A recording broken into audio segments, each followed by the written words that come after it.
Hi guys, welcome back. It's part two.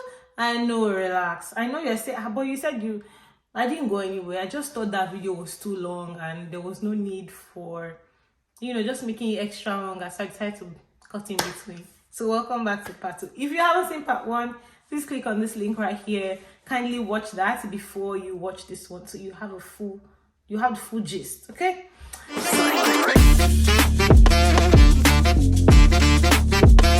So I started my journey for my visa application exactly February ending into March.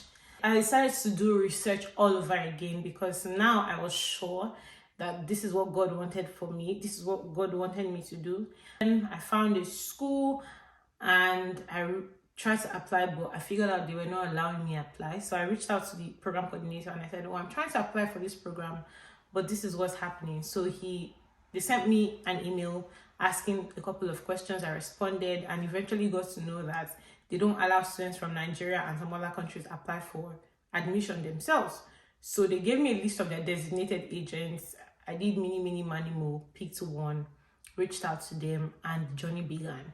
So I had my consultation, after the consultation, submitted all the documents they required from me. She submitted my admission application and I got it within 1 week, March 15th precisely. Right after that, we started off with visa application. That had some hiccups here and there, but thankfully, with God being on my side, everything was cleared. Like all through this whole process, I was just very at peace and at ease with the school I chose, the program I chose, and every other thing that came with it, because it was God's plan for my life. Like God was in support of that decision I'd taken. So I did all of that. I submitted my visa application, and while all this process was even going on, I went to Lagos for wedding. Came back. June, July, visa application has been submitted, mind you, no response. August, first week, nothing. Second week, I told myself, I said, you know what? I don't care again. School's supposed to resume September 4th. I said, I only have 2 weeks. Why have they not gotten any? I was just panicking. And then August 14th, when I was just relaxing, watching Big Brother, I said, what will happen is I'll end up not going for September, I think. But that they will refuse me visa is not happening because God has already gone ahead of it. They can choose to delay, but they cannot deny, That was my conviction. So I was just watching Big Brother one day and I was not even checking my mail anymore. Mind you, I was still in Olo of Canada's community on Telegram when every time somebody gets, their visa granted, they come to the group and say, oh, thank you, this, do that. And every time I'm like, oh, congratulations. I just, I'm in the celebratory spirit with whoever got their visa. I'm using it as a point of contact for prayer for my own. I'm telling God, thank you. Like at this point, I wasn't saying, God, do it for me. At this point, I was saying, God, thank you for mine that is about to come out. That's all the prayer I had in my mouth. So the day I was not even checking anymore, I got an email. I didn't know. Then my agent sent me a message and said, when you do have the time, please check your email. I said, okay.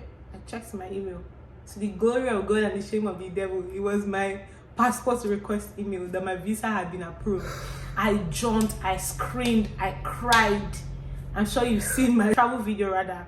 If you haven't watched it, please click here and watch that. I cried so much. I called my sisters. I was crying on the video call with them and they were just smiling. Apparently, the devil tried in so many ways that even they started to have dreams about my relocation. When the devil was going to mess things up, they saw it, I didn't see it. They started to pray on my behalf. They didn't tell me anything because if they had done that, they knew I would have panicked. So they stood in the gap for me in prayer. See, half family members that carry your matter on their head. And I just had only 2 weeks to pack my life in 3 suitcases and move to this country. So now, what's the essence of this story? I'm just here to let you know that you might think that yours is difficult, but I promise you there are other people who are going through way difficult things than you are, and the only way you are going to overcome it is by holding God by his garments. You need to hold God, know God, embrace him. See, Before you take any step, ask God for direction. Ask God, is this where you want me to go? Because if you don't, you would waste money, you would waste time. The money you think you don't have, you will waste more than that in trying to get results, and you would not get results. You would not get anything. And I kid you not, since the very first day I stepped my feet into this country, I've been receiving massive favors. Like, I came in, I was supposed to come to my province. I stopped in Toronto first. I have a relative there who I didn't even know was there. I stayed in her house for 2 days. She paid my flight ticket to my city. I didn't pay anything. I got my hotel. I stayed there. On the first day I walked into college, so that I was supposed to go for my orientation, I didn't have Canadian dollars on me. I had US dollars. I had to go and look for where to change it. Some things happened. I got into the bus not knowing that it was a $3.25 transportation. I had only $20. I told the man, oh, as a JJC that I am, he said, oh, it's fine, but that they don't give change. I said, okay, what do I know? I never even understood the currency then. I was willing to let go of any amount as long as I get to school. Getting out of the bus, went to meet him. I said, please, where do I pay? Who do I pay to? Because in my head, I was still thinking maybe na conductor you go give money. You guys, hey, it's good to leave your comfort zone once in a while. You get exposed, like your mind will be burdened. I was thinking that there will be somebody, you know, when you enter BRT buses, there's always someone that maybe, like, even if you're not buying ticket, there's someone that enters the bus to like check tickets and stuff. I was thinking there will be somebody I would give the money to. I went to ask him because anyway, the story for another day. This man said, you know what, don't worry, just go. That's how I didn't pay for TP. I got to school, I missed my orientation. My phone was dead. I just saw these girls and I didn't, in fact, you know, when you walk into a place, you're black, you don't know who to speak to. Everybody is not your skin tone. I just sat there. I saw this girl that smiled at me. She's dark in color, skin tone rather. And then I said, sir, please, you know where I could get my phone charged? And she's like, oh, she doesn't really know and all of that. I'm like, okay. Also, they talk, oh, you know, go lost. Open mouth when you don't know. I said, I'm sorry, I missed my orientation. Do you know what they said? And she's like, what program are you in? Because we had different. So again, I was thinking in my head, it's supposed to be group orientation as per JJCs. You know, when you get into secondary school, boarding house precisely, they always do orientation as a group. So I was thinking that's what happened, but apparently each program had their orientation. So when I told her my program, she's like, oh, she's doing a different program, so she doesn't know, she can't help me. I'm like, okay, so what next? She said, oh, you could get your ID done. It would help you get the bus. And so that's how she helped me.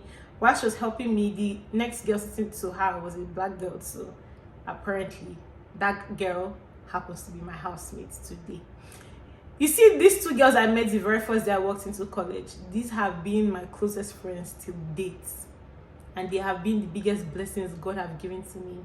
But yeah, I'm just saying this to show you how every step to this journey, how it was, how God held my hand, how God showed me favor all through the way, from looking for house to being with the wrong person in a house to getting house through the favor of God and his mercy to like beautiful, like God showed up. God showed up and showed off. I've been enjoying the favor of God since I've been here. And sometimes when it seems like, oh, everything is too much, I can't bear it, I can't handle it, and I forget myself, and I begin to dwell in my own knowledge, my own understanding, my own thinking I can sort it out by myself, I break down and I'm unable to do anything. And later I'm like, wait, why are you trying to do this by yourself? You didn't bring yourself here. So go back to God. And I will do that.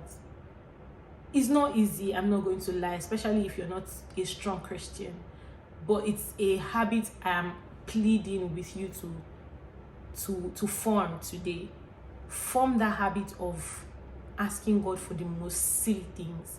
As silly as, God, what should I eat? Where should I go? Should I go out? Should I not go out? Like, is that stupid? It may sound stupid to you, but trust me, it's not stupid to God. Ask God for everything. Ask for his direction. Ask for his leading. Ask him, what shall I do next? Do you want me to be here? Do you know? Like, as small as those things, it goes a long way, and it makes life very easy and smooth. There are other things that have happened to me in this country that I can't share in this video, and I may not even share. But in all, know that you need God to progress. So if you really enjoyed this video, or you even want me to talk about the housemate situation, or you want to see my housemate who is such a sweet girl, leave all of that in the comment section, and I will do according to what you say, if God tarries. Okay, thank you so much for sticking with me. Thank you for watching this video to this extent. It's been so long, even for me talking. But I love to share. I mean, God has been good. God has been so good. I'm here living the dream, the dream I wanted. I'm here living the life I wanted. I'm here living in answered prayers of how many years ago. It's never too late for God to do anything for you. So if you feel like, oh, I'm too old, oh, how am I going to hold God like this, and everything will be done as long as he pleases and he feels like it's right for you. Thank you so much, guys. Please don't forget to like, comment, share, subscribe, and I'll see you next week Saturday at 6 p.m. Toodles!